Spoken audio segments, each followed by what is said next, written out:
अस्सलामुअलैकुम। कराची में नीपा पर डिपार्टमेंटल स्टोर के बाहर बच्चे के गटर में गिरने की सीसीटीवी फुटेज सामने आ गई। नन्हे इब्राहिम की वालदा चीखो पुकार के मनाजिर ने सबको रुला दिया। क्या आप हालात हाजरा से आगाही हासिल करना चाहते हैं?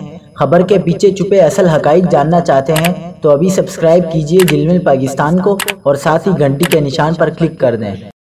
आपको बताते चलें कि कराची के इलाके गुलशन इकबाल में नीपा चौरंगी के करीब डिपार्टमेंटल स्टोर के बाहर खुले मेन हॉल में 3 साले इब्राहिम के गिरने की सीसीटीवी फुटेज सामने आ गई। स्टोर की 2 सीढ़ियों से उतरते ही 5 कदम के फासले पर खुला मेन हॉल मौजूद था। फुटेज के मुताबिक बच्चा चलता हुआ गया और अचानक मेन हॉल में गिर गया। सीसीटीवी फुटेज में मेन हॉल में गिरता हुआ वाज़ेह नजर आ रहा है। जिस वक्त बच्चा गिरा मेन हॉल के पास कोई हिफाजती चीज़ भी मौजूद नहीं थी। नन्हे इब्राहिम के पीछे उसकी वालदा दौड़ती हुई आई और आह बका शुरू कर दी, जबकि जाए हादसे पर मौजूद लोग गटर के गिर्द जमा होकर बच्चे की तलाश में मसरूफ़ हो गए।